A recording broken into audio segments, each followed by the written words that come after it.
Oh, I love it when I go to stream and everything has changed. So let's see. I'm going to try something. All right. All right. Welcome to Monday Soul Deliciousness. And we are going to talk about not making decisions out of desperation. Woo! Who's been there, done that one before? Moi. So I'm just going to talk to you about things that you can do so that you take a minute and not make those decisions that maybe you'll later regret or you feel embarrassed about when you tell somebody what you did, right? Anyone? Okay. I also have some great flies flying around in my office that I didn't realize were here until a second ago that are super annoying. So hopefully they'll stay away, but they're really bothersome. 'Tis the season. Okay, so first of all, super, that worked. I am posting for you the links. Some of you were asking how you find my videos that are from Monday Soul Deliciousness. So they're all on my YouTube page. So there you go. You can find them there. I posted the link to it. And also, guys, I have so much exciting stuff coming up. You don't want to miss it. So I have a Facebook group set up. It's called Feeling Lost, Find Your Balance, Mind, Body, Soul. Now, it's kind of interesting because I've changed this group focus like 3 times, trying to figure out exactly over the past, I don't know, what has it been, 3 years, exactly what it is that my purpose here is. And I realized that it's an incorporation of everything that I was doing before. So before it was like my faith crisis, me feeling really lost in my religion. Then it became my keto page. Then it became my blocked emotions energy healing page. And then I was like, wait a minute, that's what it is. It's finding the entire balance, mind, body, soul. So that's what it is. So I'm going to have lots of free resources in there. And then is what you're going to see is I'm going to have an upper level page that's going to be for energy healing practitioners. So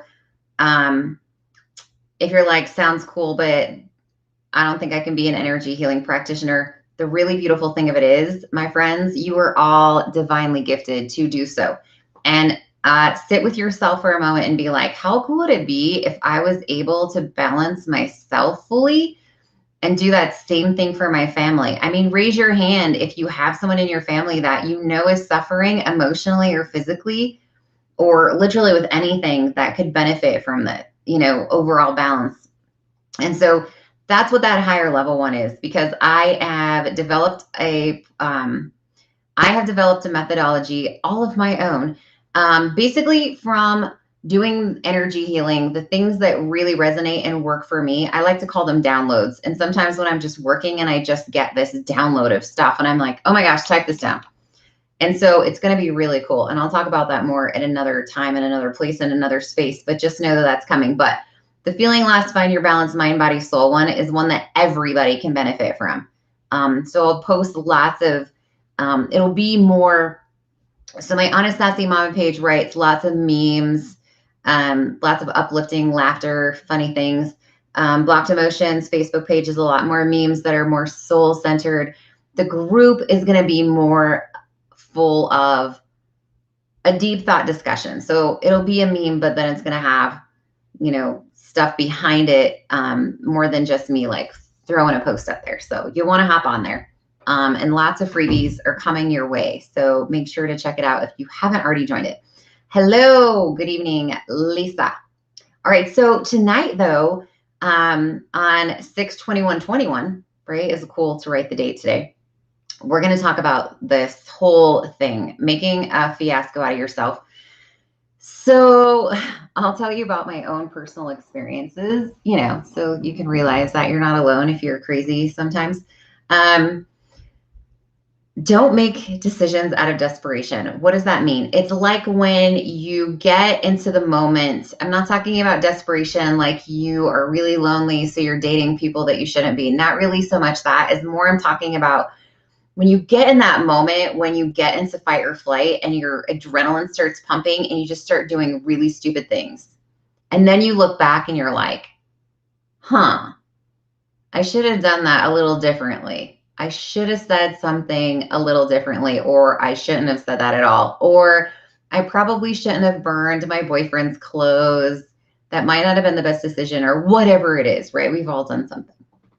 And so that's what we're going to talk about. Now, if I say the word multiple personalities, most of you take that on as a really negative term, right? That does not sound pleasant. We've been taught by our culture, multiple personalities is not supposed to be a positive. When in reality, guys, we all have lots of different personalities going on.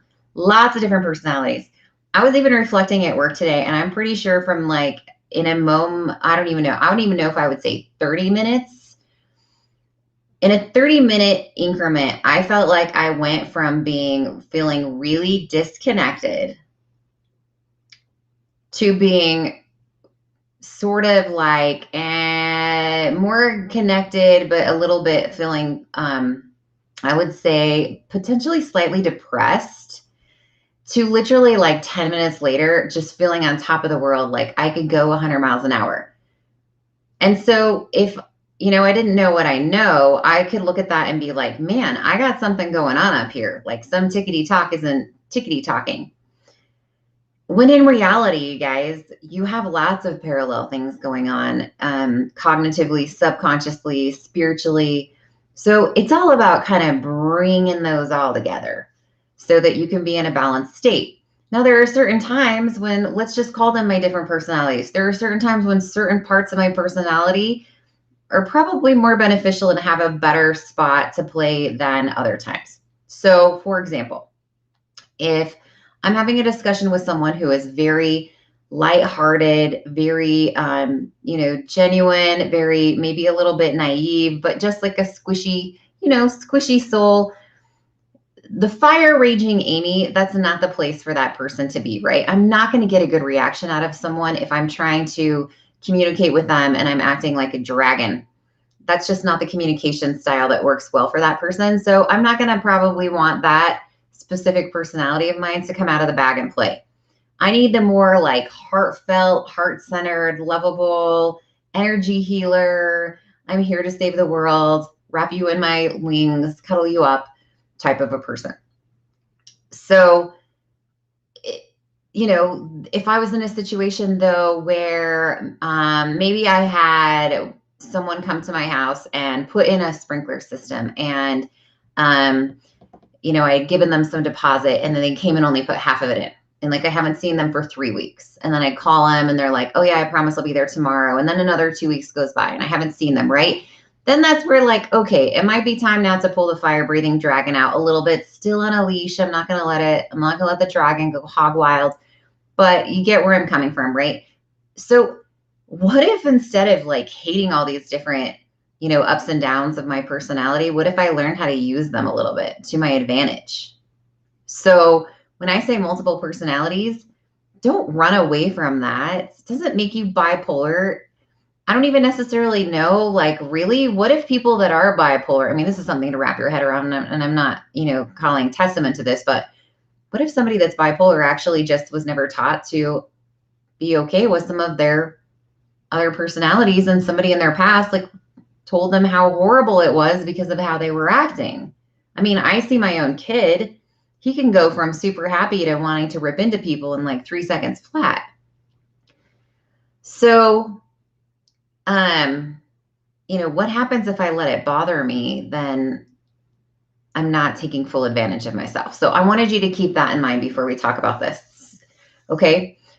Because we all do. We have this like, I want to punch someone in the face when a scenario happens, and then you have the other part of you that's like, oh my gosh, you can't do that. You're not that kind of a person.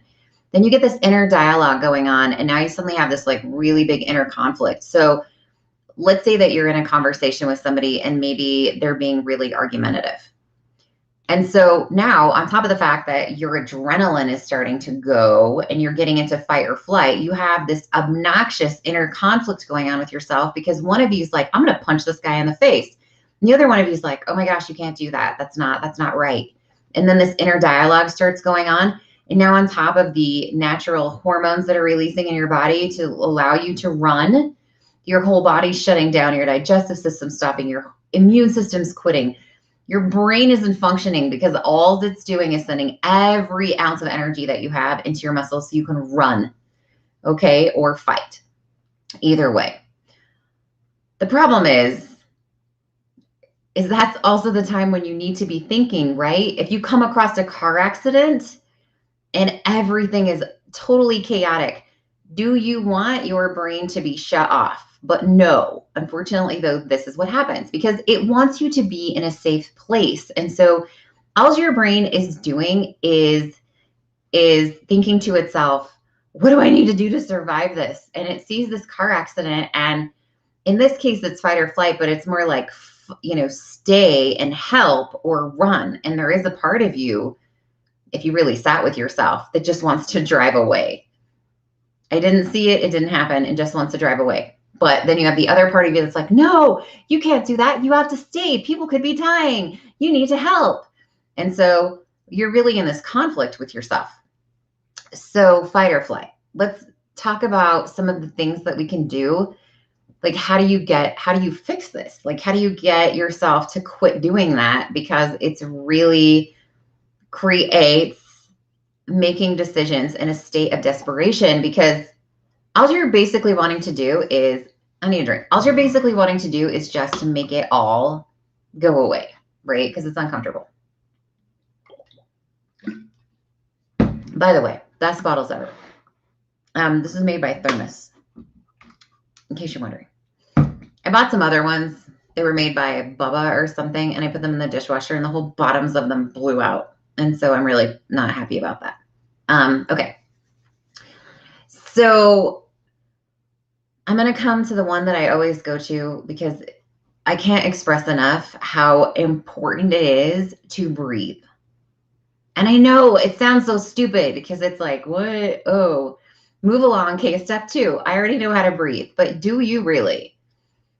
I'm not talking about hyperventilation type breathing. I'm talking about, okay, and even for myself, and it's actually, if you think about it, you're like, well, I don't want to stop, because then the person that I'm like, let's say you're in a confrontation.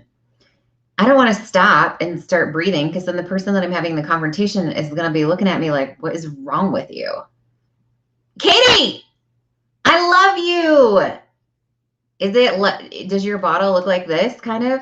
Don't put it in the dishwasher, because the bottom of mine like blew out into a bubble, and now I can't sit it down flat. And also, I'll just show you. Why not? And also on this one, when you take it off, there's a little seal inside, and there's a little cutout. Oh, turn it this way. Right here. So you can pop out the seal so you can wash it. In the Bubba ones, there's not a little groove, so you can't pop the seal out without ruining it. Sorry. I know. I'll post a link on my page for this one. It's my all-time favorite, and literally it also is narrow enough that it fits in any cup holder. Super. Can't go wrong. Okay. Breathing. I'm not talking about breathing like you do normally. I am talking about, with intention, breathing in through your nose. Even hold it for a second. Let your body absorb it all. And then relaxing and breathing it out. And you know what? Here's the thing. If you take a second when you're in a confrontation with somebody, it really throws them off. Okay. Now, you get good at this. So taking a breath doesn't seem quite so dramatic, right? You don't want to be standing in, hi, Jan, love you. You don't want to be standing there being like, okay, hold on. Like I had one of my friends, she was talking to her neighbors over the weekend, and the neighbor was being a jerk, right? And because I had made a post about when you're in high school, you think that it'll be great once you get out of high school because you won't have the meanies anymore to deal with. And I was like, no, they just become your neighbors, right? Who would have thought that as an adult, you still have to deal with people being jerks? I will tell you what, I had a fantasy in my head that after I grew up, I didn't have to deal with people being mean anymore. That was the total lie to myself, right? Okay, anyways, but breathing.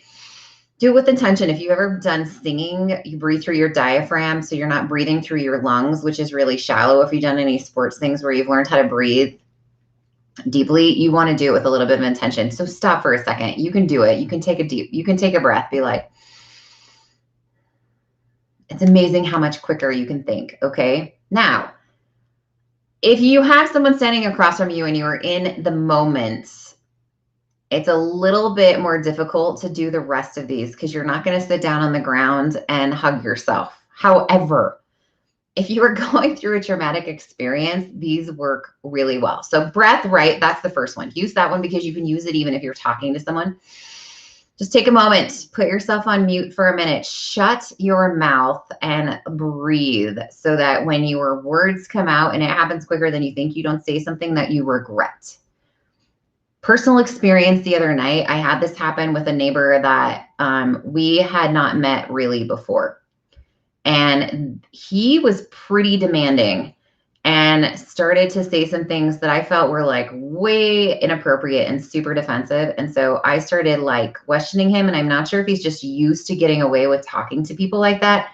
And let's be honest, I'm not sure if he's used to talking to females like that because he certainly doesn't seem to have a problem confronting or talking to my husband and doesn't talk to him rudely like he did to me. And I'm also going to caveat with the fact that his wife sat and didn't say anything during this conversation. And every time I looked at her, she looked at him, leads me to believe that he's pretty much along the lines of women don't talk in his world. And, you know, you should just be quiet because I'll tell you how it's going to be. Anyways, I came in the house and I was furious, so furious. Hello. Hi, Alicia. Welcome.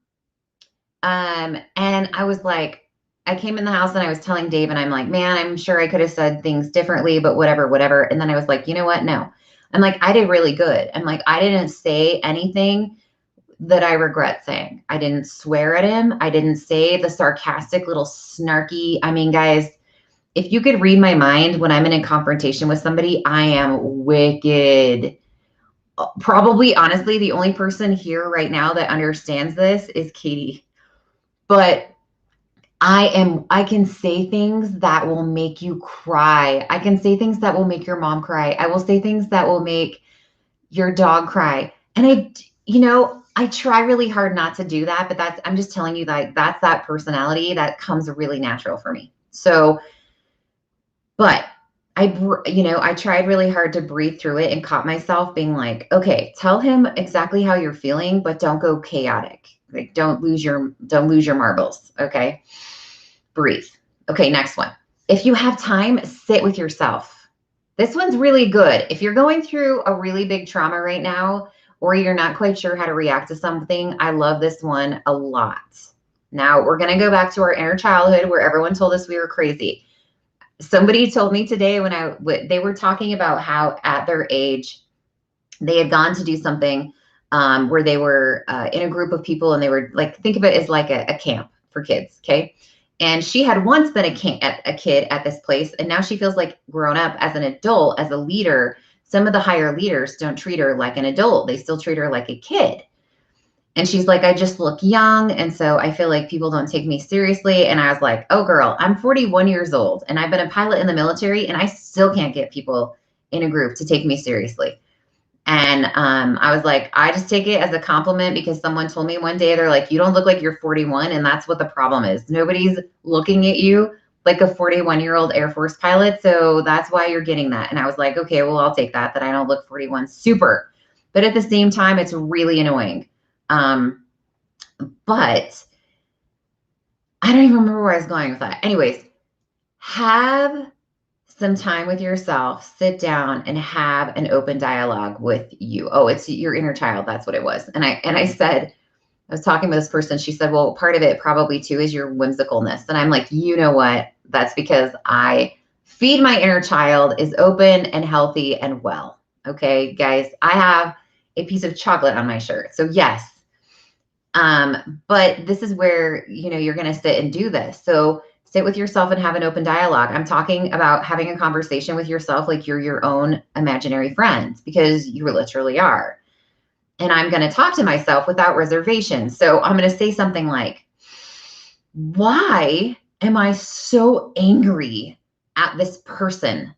And then I'm going to say back to myself, well, I'm going to tell you why you're so angry at this person. Now, if you're like, I can't do this, it seems weird to be talking to myself, you don't have to say it out loud. You can do it internally. Have this dialogue with yourself. Why am I so mad? Now, you also can say whatever you want. So let it go. Please do not have an inner dialogue with yourself and block emotion. So if you need to say whatever expressive words you feel like saying, your mom is not listening, so you need to let it roll. If a piece of paper and a pencil or pen do that better for you in allowing you to express, I've done that before. The only thing I'll tell you is if you're going to do this because you're really upset with your husband, don't leave the piece of paper somewhere that he can find it, okay? Because it's not good. I may have known this from experience, but just let it go. Flow it out on the paper. Flow it out. Let it go. Why am I so angry? Why am I feeling like this? And let it go. Zero resistance. Yeah, Amber, same thing. You can do this in a mirror, whatever works for you. Without reservation, stop resisting it, and you'll notice after you're done what's going to happen. Guys, it's no different than if I'm pissed off and I decide to send an email to someone and I'm all angry. And then the moment that I send it, there's an immediate emotional release because there's an emotional release going on while I'm typing it. And then the moment I send it, there's a really big emotional release. And then there's a, oh, moment because I need it back because I'm like, I can't believe I just sent that. Right? And that's that regret because now the emotion is gone that's driving you to do that decision or make that decision because you just released it all. So sit with yourself, have the open dialogue. I've typed emails before. Key to that one is do not put the person's address in the address bar, okay? Just in case you accidentally save it as a draft or someone accidentally hits send or you accidentally, whatever. Type the email. Do not put the email address in the email bar, and then you're safe. You can type whatever you want, and then when you're done, you can delete it. You can even tell yourself you sent it, whatever makes you feel better. But then you delete it, and you've released this emotion. You haven't actually told anyone to get bent, and you don't get fired, and it's great, okay? The other thing you can do is actually sitting with your knees up, and I'm not going to show that to you right now, but because I'll fall off my chair. But sitting with your knees up and like holding yourself, and you can even rock a little bit. This is like a natural way back to your inner childhood, natural way to relax yourself. How many of you, when I just told you that, you're like, I'm not doing that. That sounds really childish. It's not childish. It's an actual great therapy method. It's just someone in your life told you that you're being a little kid and you took that offensively because they were criticizing you, and then you threw out your child out the window. Like seriously, you threw the baby out with the bathwater. So, ow, as I blow out my knee. So sit with your knees, arms around your knees, hug yourself and rock a little bit. Do this on the floor. Do not do it in a chair. Okay. That's another great one. Grabbing a blanket, cuddling yourself in a blanket. So I personally have a weighted blanket on my bed. I should post a weighted blanket link as well. I have a weighted blanket on my bed that I cannot be without it. It is fantastic. They are, kind of along the lines of, I think when they first came out, they were being like really advertised for people with like autism and things going on like that. And I'm like, no. Hello. Hi, Trisha. I so recognize your name. But I love my weighted blanket.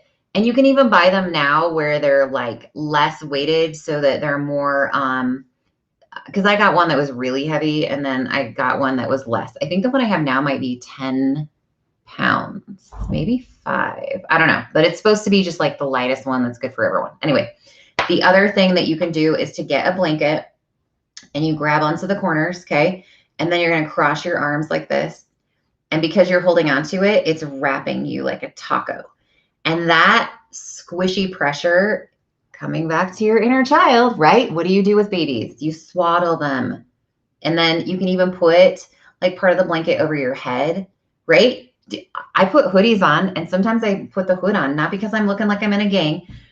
There's just something about it that's very comforting to me to be in a hoodie with the hood on with my hands in the pockets. It's the same thing. So grab onto the corners of the blanket, swaddle yourself, put the hood on, Do some breathing. Let it resonate. Okay, this one, guys, I cannot tell you how much we do not utilize our imaginations as adults.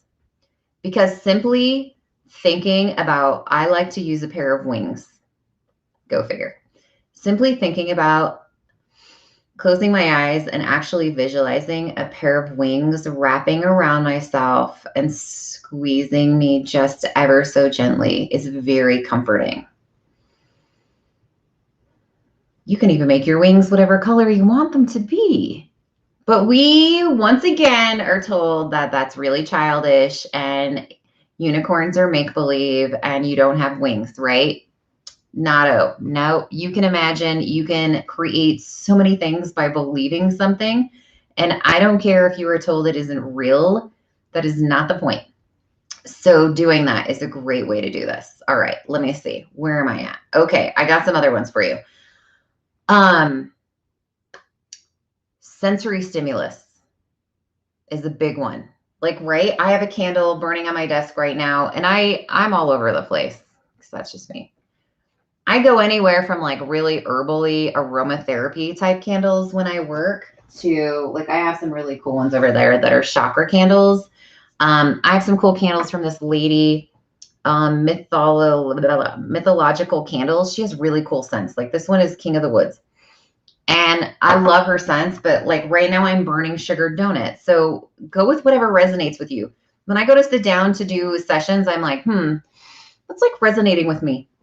But this one is sugar donut and it's really comfy. It's comfy and cozy. And that's what I'm feeling right now. Whereas I might want to do aromatherapy one if I'm feeling like I need to get really uplifted. So sensory stimulus, sense, sight, right? Like I have mugs everywhere that say, stay sassy, girl boss, make it happen, dream big. Sensory stimulus. I have a beautiful view outside my office window. I can see the mountain range, my horses, whatever lifts you up. Even having something on your desktop, right? Desktops, screensavers have all these like cool nature type things. Whatever works for you. Little affirmations, having little notes around that says, you know, I'm reclaiming my power, whatever it is for you. Sight, smell, taste. Be careful with the taste one, right? Because that can lead to seeking pleasurable experiences and overeating, but taste is also one. Just keep it under control. Touch. Like, what's the other one? This one works really well, guys.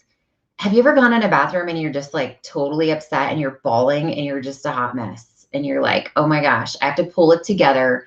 I have to go outside of this bathroom. Maybe you're at work, whatever it is. Cold water.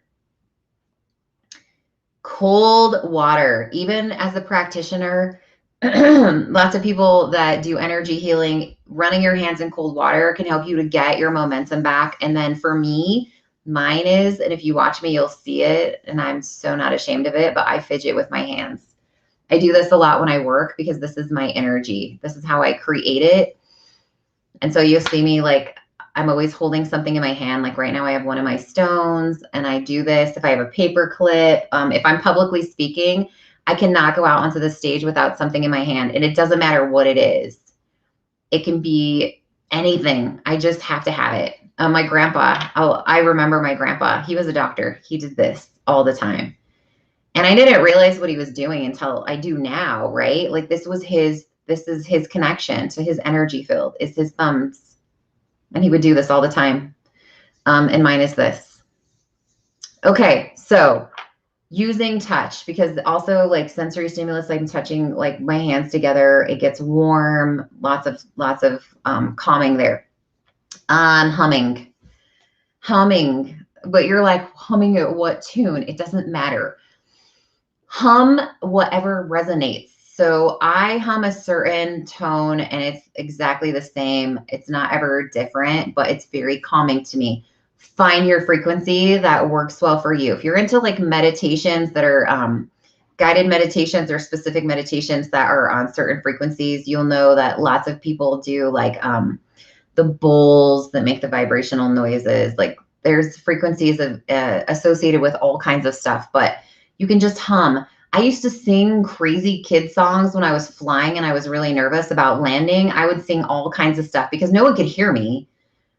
I would even sing out loud. As long as I didn't key the mic, no one would know. I remember singing Winnie the Pooh, um, just whatever was like resonating with me at the moment. So humming, singing, whatever. So we talked about the blankies.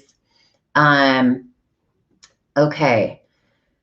I'm going to come back and talk about this. So when you're having that inner dialogue with yourself, it's really important to ask yourself, why am I feeling like this? Because sometimes we get ourselves into these places all the time and it's not on purpose and it's not intentional, but it kind of is. So what do I mean by that? When we get into a spot where we have to make a decision that we don't want to make the wrong decision, or we're deciding out of despair, sometimes we create that because we haven't exactly communicated clearly what an expectation is. Now, obviously, this is not the case with everything that I've talked about tonight. Really getting into confrontation with my neighbors, not really about creating an expectation that was, whatever, but sometimes it is, right? Sometimes I expect too much out of people. And then I'm like, well, I don't understand how your little brain is working. And then I think to myself, it's okay that I don't understand how your little brain is working because I do not want to be like you. But sometimes we do this to ourselves. Did I communicate clearly what I wanted to have happen? Am I expecting more than someone is capable of giving? So this one, I'm going to explain this to you with my own kid. So how much less stressful is doing homework with my 5-year-old if I just go into it knowing that he is not fully capable of understanding how to manage his frustration? I tell myself that before I do it. Hey, I'm talking to myself again. My child is not capable. Like, I just know I'm going to start doing homework with Tayson. He is not capable of understanding fully yet how to manage his frustration. What do you think happens when I blow up at him? Am I teaching him how to manage his frustration? No, but I'm showing him how to blow up, which is exactly the thing that I don't want him to be doing when he's doing his homework. So I don't want him to blow up, but yet I'm blowing up. See the conflict there? So don't expect more than someone is capable of giving. Did I communicate that clearly? The other thing too is with this one, don't get on the guilt train here, but what's the real reason why you get upset that someone doesn't take out the trash? Initially, you're going to be like, because it needs to be done. Actually, probably not so much. So sit with yourself, have the conversation. What really irks me about the fact that nobody's taking out the trash? You're probably going to find that yourself is going to say something like, I feel disrespected. I feel like other people aren't putting in as much as I am. I feel like people are living in my house without, being gracious. There's no gratitude here. It's super frustrating that I'm the only one that can see the trash overflowing. And it feels very disrespectful to you because you know that people are walking by the trash and all they're waiting for is for mom or dad or whoever you are to take out the garbage.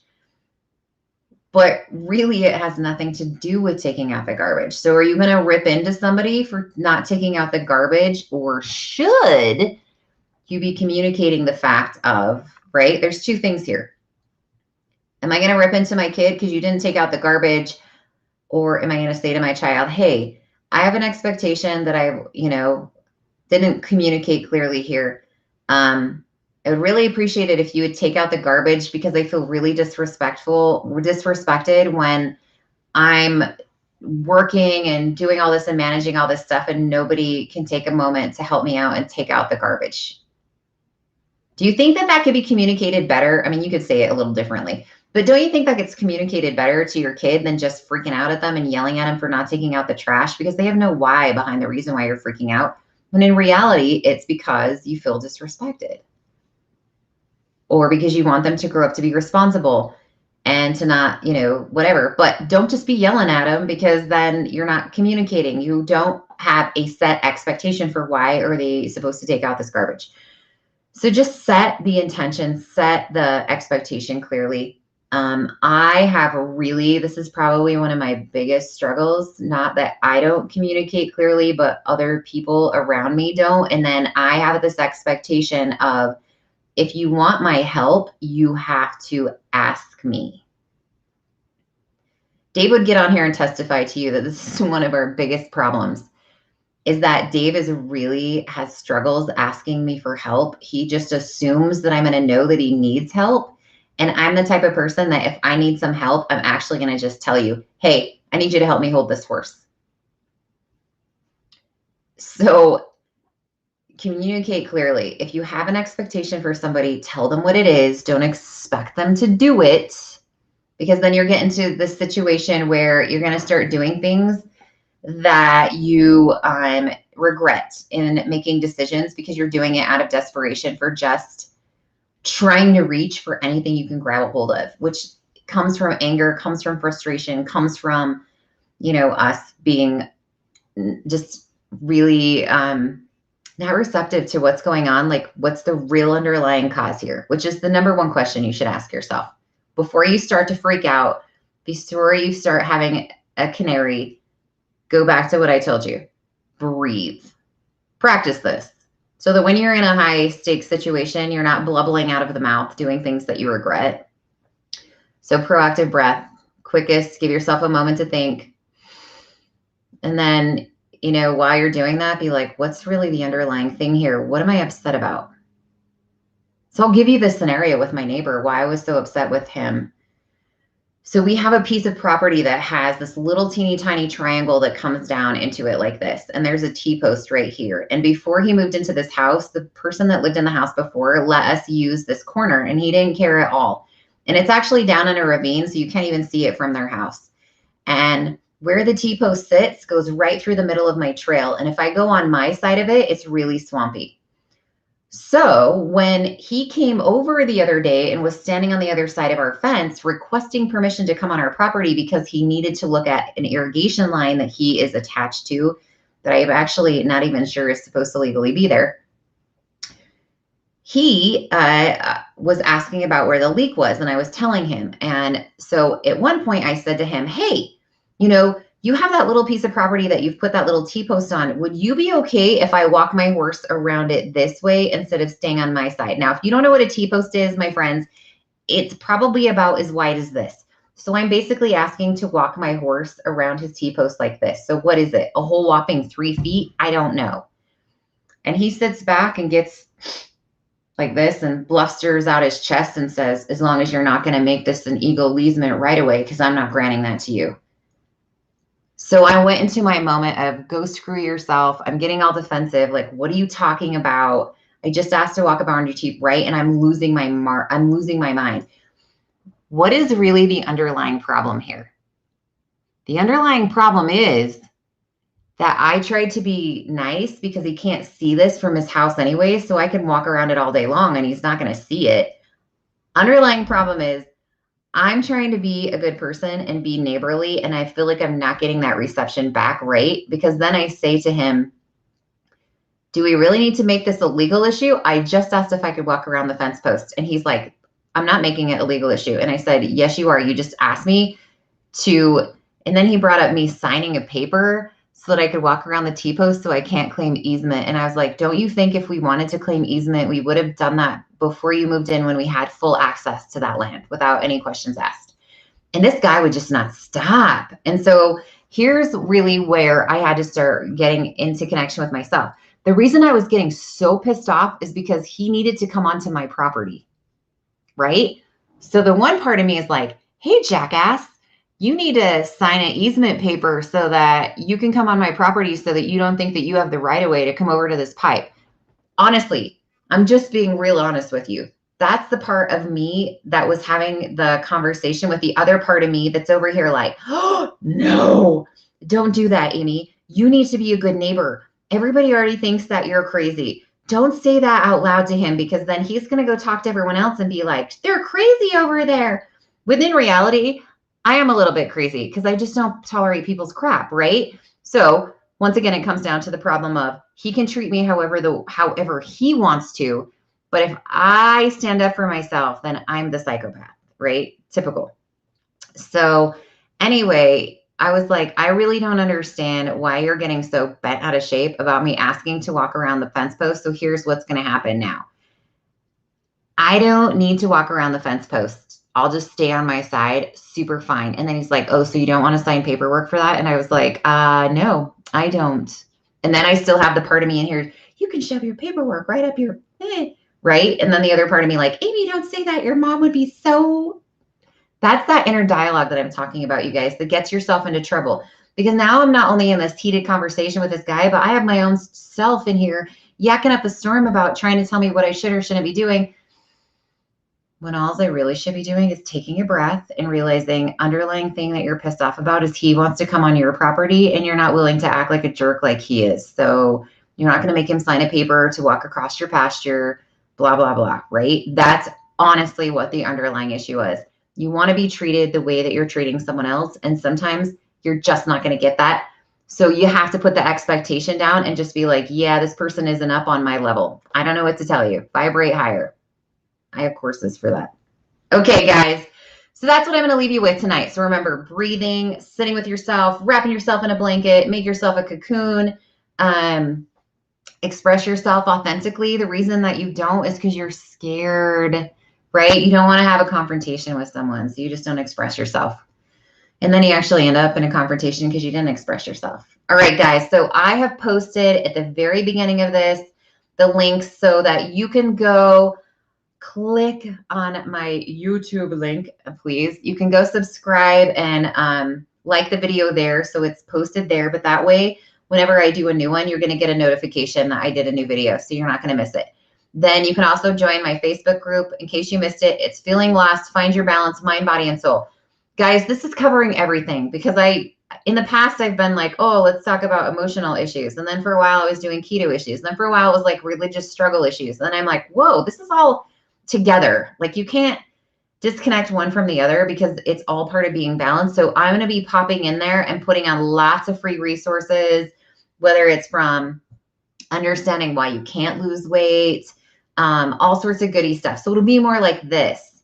And then you're going to see me blowing up the whole entire world with this higher level practitioner group because I have created my own course based off of methodologies that I've combined all together that work so beautifully, you guys. And I tell you what, as I'm working on it, I feel like I get downloads all the time. Like I'll just tell you this one, super cool. So just like wrapping your head around things that you just don't think about, like, why am I having problems in my life? And this is one that I found today when I was working on a client. I was like, oh, I've never had this one before. Do you have any cellular memories that we need to release? Are you an energy parallel with another person? What the heck does that mean? It means that you're picking up energy from someone else that you have some kind of a connection with, right? You don't want to do that. Are you stuck in a worst case scenario or thought? So we ask the subconscious that. Oh, so I come up with this stuff as I'm working on people. And then the way that it's going to work is I'm going to have my course in a Google document. So every time I'm working on someone and I get a moment where I'm like, ooh, this is a new one. I haven't seen this one before. I'm going to go put it in there. And then you, as a practitioner of my system, have access to it. So I'll be like, hey, go check it out every, so many days or whatever. And then I'll tell you, like, it's been updated. So you're getting like, boom. But here's the best. Are you ready for the ultimate boom? I wasn't even going to talk about this, but I have to boom twice. Here's what else I discovered.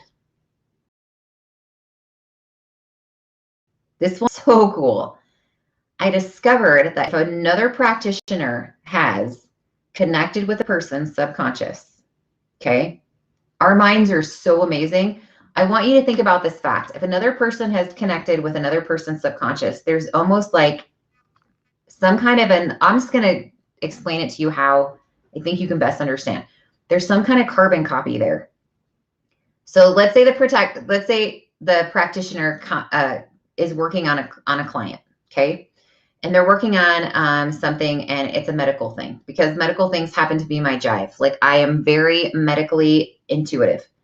So person is suffering from an issue. This person has connected with them and now this person's not getting better. And this person's like, I don't know what to do. I realized that if I connect to the practitioner and the practitioner says, hey, I have so-and-so over here that has a thyroid issue and I'm not really sure what their imbalances are and I'm having a hard time. I can connect to the carbon copy subconscious of this person without having to have permission. It's kind of like just this residual thing. And then I can be like, ooh, I see that the thyroid has some antibodies that are creating a problem for this person. Ask this question next time you work with them.